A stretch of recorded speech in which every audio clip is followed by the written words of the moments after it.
Olá amigo, olá amiga, tudo bem com você? Começa aqui mais um vídeo do projeto Tetelestai, Vozes do Deserto. Sempre trazendo uma mensagem da Palavra de Deus para os dias de hoje. E a partir de agora nós vamos refletir a respeito da história de Jacó e o tempo de angústia. Jacó é aquele mesmo que passou por diversas situações na sua vida, né? Traiu seu irmão, logo depois foi enganado pelo seu tio, depois teve encontro com Deus. Jacó, ele teve altos e baixos na sua vida, assim como muitos de nós, como eu e você, podemos ter na nossa caminhada. Mas uma das características mais marcantes de Jacó era a sua perseverança e a questão que ele não desistiu nos momentos mais difíceis. Você já deve ter escutado, já deve ter aprendido a respeito de diversas lições de Jacó e nós vamos refletir sobre algumas delas no dia de hoje. Primeiro, Jacó, ele desejava muito receber a bênção de Deus na sua vida. E ele queria isso a qualquer custo, até mesmo, se preciso fosse, enganando seu irmão Esaú. E foi realmente o que de fato aconteceu. Como nós vamos ver aqui nos relatos aqui de Gênesis, dos capítulos 27 até o 33, Jacó ele foi influenciado por sua mãe, né, que ajudou ele a se vestir ali, se camuflar com as peles de um cordeiro, porque o seu irmão era muito peludo, né? Tinha muito pelo no braço, e o seu pai já era de idade, já não enxergava bem, e eles se aproveitaram dessa situação, como ele estava perto de morrer, para que quando ele fosse dar a bênção, ele desse a bênção para Jacó e não para Esaú. E perceba você que Esaú, ele tem uma atitude um tanto quanto displicente em negligenciar aquilo que era de mais valioso para um filho primogênito, que era o direito à sua primogenitura. E fazendo um comentário a esse respeito, a irmã Ellen White ela diz o seguinte no seu livro Patriarcas e Profetas: e por um prato de guisado vermelho desfez-se da sua primogenitura e confirmou a transação por meio de um juramento. Um pouco de tempo, quando muito ter-lhe-ia assegurado alimento nas tendas de seu pai, mas para satisfazer o desejo do momento indiferente, fez permuta da gloriosa herança que o próprio Deus prometera a seus pais. Todo o seu interesse estava no presente. Estava pronto para sacrificar as coisas celestes pelas terrestres, para trocar um bem futuro por uma satisfação momentânea. Assim desprezou Esaú a sua primogenitura. Perceba, querido amigo, querida amiga, que muitos de nós agimos como Esaú, por instinto. Em um momento que nós damos um vacilo, nós acabamos entregando aquilo que é mais de precioso para cada um de nós, quem sabe a nossa honra, quem sabe a nossa dignidade, quem sabe a nossa fé. Nós acabamos vacilando, ali como muitas vezes Davi, né? Teve um momento ali que ele ficou ocioso e ele baixou a guarda, e foi o momento que Satanás aproveitou para destruir a sua vida, e não só a vida dele, mas também da sua família, e também de Batseba, né, que se envolveu ali naquele pecado. Então, nós temos que estar alerta a todo instante. Nós não podemos baixar a nossa guarda espiritual.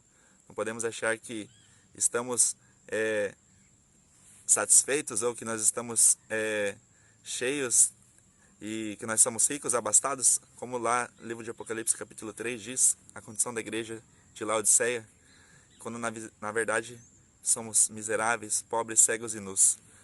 Perceba que Esaú, ele preferiu dar valor a um momento do que a uma vida sendo abençoada por Deus. Nós precisamos ter em mente isso, que nós não podemos deixar nossa guarda espiritual baixar. Continuando a história de Jacó, ele então recebe a bênção, né, ali do seu pai Isaac. Quando o seu irmão Esaú fica sabendo que o que ele fez, fica furioso a ponto de querer matar o próprio irmão. E ele, Jacó, já tinha fugido, porque sua mãe tinha ajudado ele ali. E ele vai lá para a terra do seu parente Labão, né? Onde lá você deve conhecer a história, ele trabalha ali por 7 anos para se casar com Raquel, né? Mas antes ele tem uma visão quando ele estava na estrada de Betel, quando ele estava ainda fugindo do seu irmão Esaú.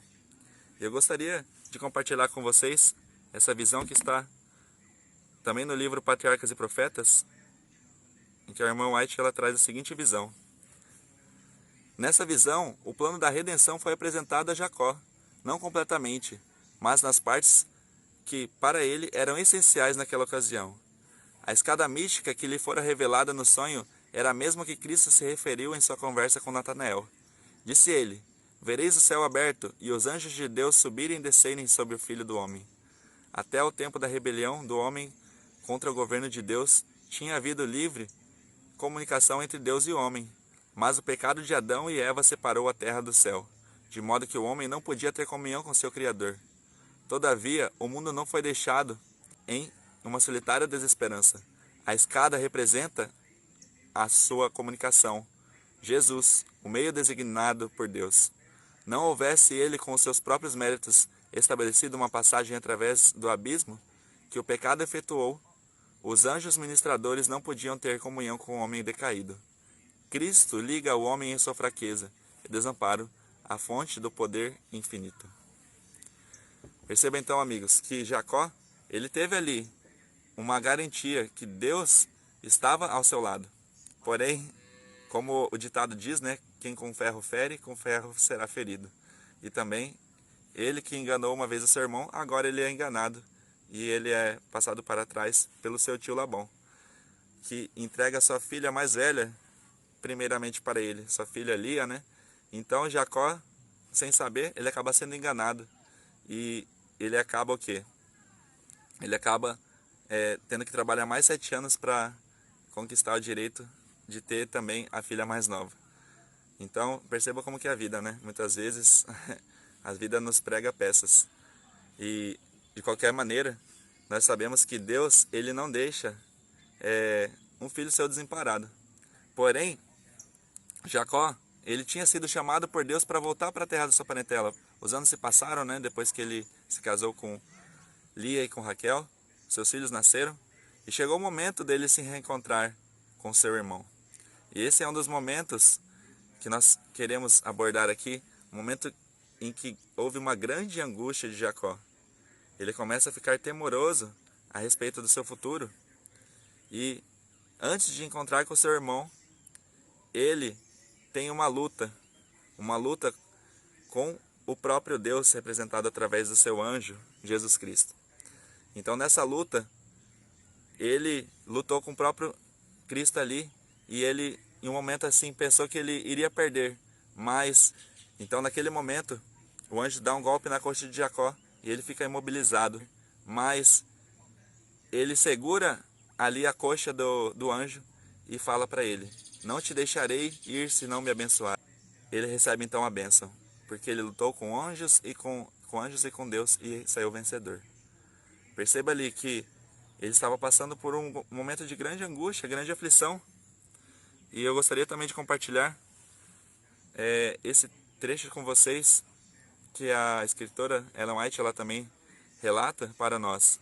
Se Jacó não houvesse arrependido previamente do pecado de obter a primogenitura pela fraude, Deus não poderia ter ouvido a sua oração e misericordiosamente preservado a sua vida.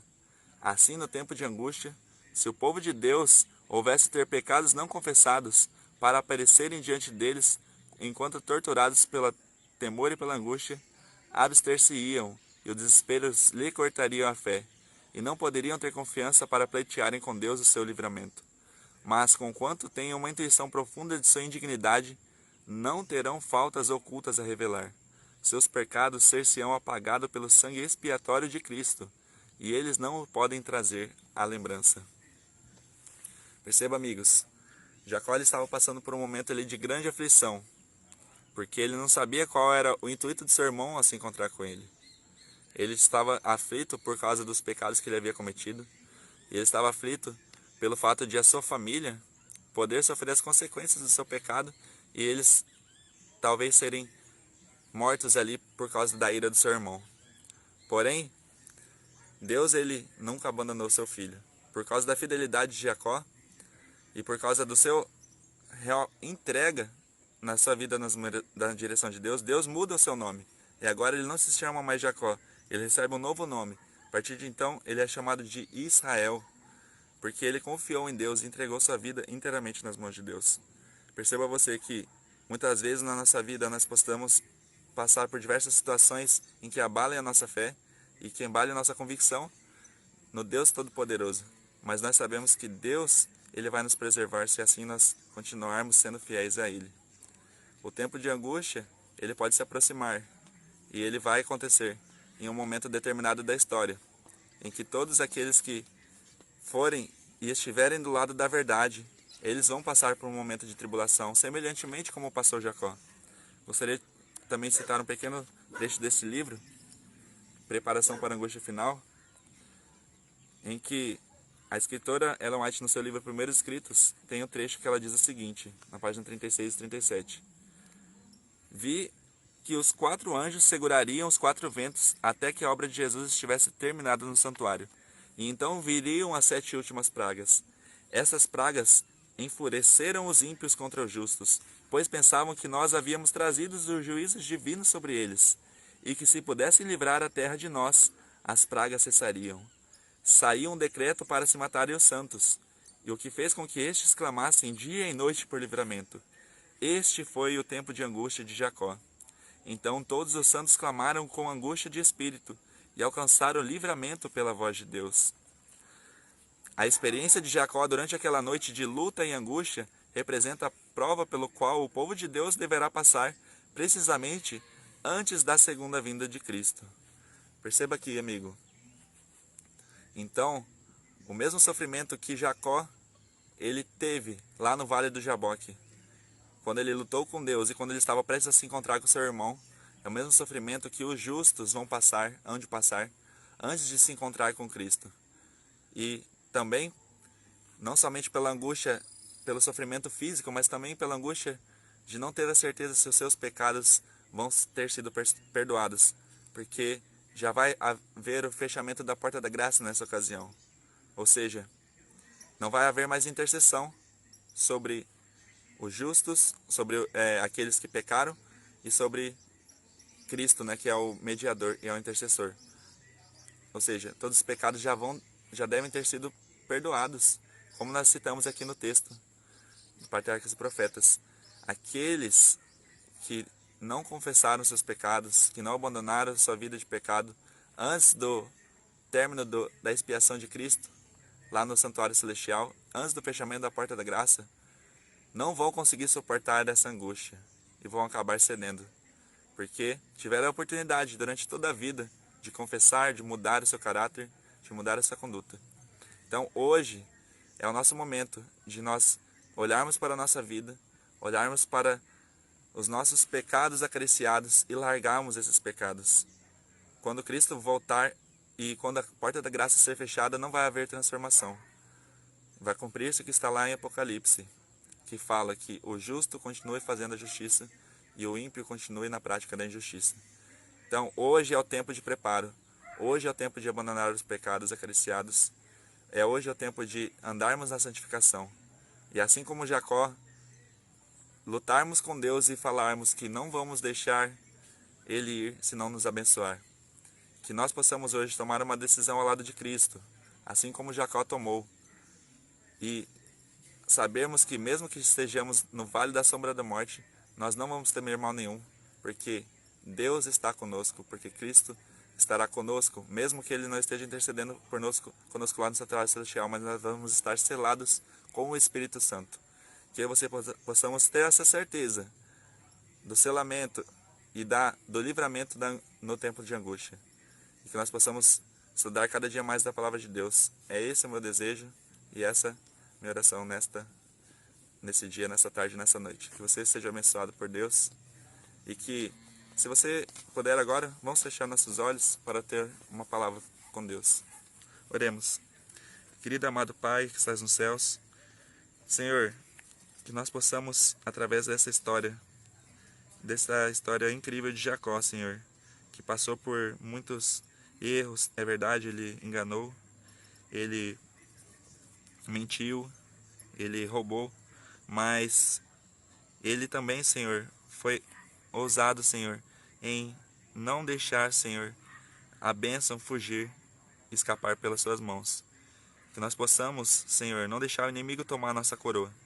Sabemos que nós estamos em momentos solenes vivendo aqui nesta terra. Sabemos que muito em breve vai começar uma grande tribulação, como nunca houve na história deste planeta. Mas nós sabemos, Senhor, que aqueles que estiverem sido selados pelo Teu Santo Espírito, aqueles que estiverem com o selo de Deus sobre a sua fronte, não vão ser atingidos, Senhor, pelos males. E o inimigo pode até tentar destruir, mas nós vamos receber o livramento das Tuas mãos, assim como Jacó. Que nós hoje possamos abandonar os pecados, Senhor, conhecidos.